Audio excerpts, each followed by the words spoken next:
సాగర్ రెస్టారెంట్కి లేట్ వచ్చినందుకు, అలాగే నా కోసం నువ్వు టైం ఇవ్వట్లేదు అని నర్మద సాగర్తో అంటూ ఉండగా సాగర్ కూడా చాలా సీరియస్ అవుతాడు. అలా వాళ్ళిద్దరి మధ్య మాట పెరిగి రూమ్లో చాలా గొడవ పడుతూ ఉంటారు. కట్ చేస్తే శనివారం ప్రోమోలో రామరాజు హాల్లో కూర్చొని ఉంటాడు. ఇక చందు అందరి ముందు వచ్చి నాన్న నా సాలరీ వచ్చింది అని డబ్బులు ఇస్తాడు. ఇక శ్రీవల్లి ఏడుపు మొహం పెడుతుంది. అదే సమయంలో ధీరజ్ ప్రేమ సాగర్ వాళ్ళు కూడా వస్తారు. ఇక ధీరజ్ డబ్బులు ఇస్తాడు. ఏంట్రా ఈ డబ్బులు అని రామరాజు అంటాడు. నాకు ప్రేమకి ఉండటానికి ఇల్లు ఇచ్చారు, 3 పూటలా భోజనం పెడుతున్నారు, అందుకు నేను డబ్బులు ఇవ్వాలి కదా అని ధీరజ్ అంటాడు.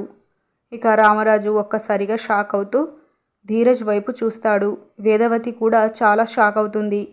వెంటనే శ్రీవల్లి మీరేమో 6,000 ఇచ్చేసి ఇంటి మొత్తాన్ని ఉద్ధరించినట్టుగా అని ధీరజ్ వాళ్ళని వెటకారంగా అంటూ సాగర్ వాళ్ళతో నువ్వేమో రైస్ మిల్లో పని చేస్తున్నావు కాబట్టి నీ వల్ల ఇంటికి రూపాయి ఆదాయం లేదు, ఇక చిన్న మరిది చదువుకుంటున్నారు కాబట్టి ఖర్చు తప్ప లాభం ఏమాత్రం లేదు అని శ్రీవల్లి అంటుంది.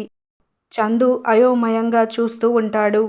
మా ఆయనగారు ఒక్కరే ఉద్యోగం చేసి 50,000 ఏంటి వింటున్నారా, 50,000 అని శ్రీవల్లి అంటూ ఉండగా చూడక్క మా ఆయన రైస్ మిల్లో చేస్తున్న వర్క్కి లెక్క కట్టి చూస్తే 70,000 వస్తుంది, మీ ఆయన సంపాదించేదానికంటే 20,000 ఎక్స్ట్రా సంపాదిస్తున్నారు అని నర్మద సమాధానమిస్తుంది.